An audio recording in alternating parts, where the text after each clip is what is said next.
Corporation కు దిశను దశను ఇచ్చే బాధ్యత తెలుగుదేశం పార్టీ పైన ఉందని చెప్పి ఈ సందర్భంగా తెలియపరుస్తున్నాను. ఖచ్చితంగా ఏ విధంగా ఎమ్మెల్యే మాధవిరెడ్డి గారు ఒక గట్టి సంకల్పంతో బయలుదేరి ఈరోజు అసెంబ్లీలో కడప సమస్యలను లేవనెత్తుతూ ప్రజా దర్బార్ను చేపడుతూ ప్రజలకు వెన్నుదన్నుగా ఉన్నారో, ఖచ్చితంగా వచ్చే పురపాలక సంస్థలో జరిగే ఎన్నికల్లో తెలుగుదేశం పార్టీ జెండాను ఎగిరివేసి పాలక మండలి ప్రజల కోసం పనిచేస్తుందని చెప్పి ఈ సందర్భంగా తెలియపరుస్తున్నాను.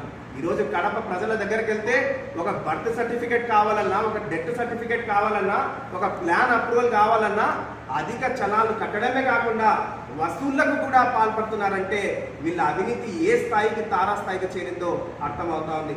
కాబట్టి దిగ్గులారా, ప్రజలారా, ఖచ్చితంగా తెలుగుదేశం పార్టీని ఇదివరకే మీరు ఆదరించారు.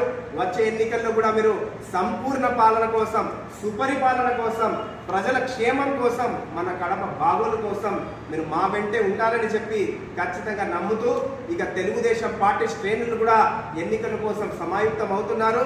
ఖచ్చితంగా ప్రజలలో ఒక అజెండాతో కార్పొరేషన్ను అవినీతి నుంచి కాపాడడానికి, ప్రజలకు మంచి సౌకర్యాలు కల్పించడానికి, నిజాయితీవంతమైన నీతివంతమైన పాలన అందించడానికి కంకణం కట్టుకొని ప్రతి ఒక్క తెలుగుదేశం పార్టీ కార్యకర్త, నాయకుడు సంసిద్ధమై ప్రజల్లోకి వెళ్ళడానికి సిద్ధంగా ఉన్నారని చెప్పి ఈ సందర్భంగా తెలియపరుచుకుంటూ ప్రతి ఒక్కరి ఆశీస్సులు ఉండాలని చెప్పి మనసారా కోరుకుంటున్నాను. ధన్యవాదాలు.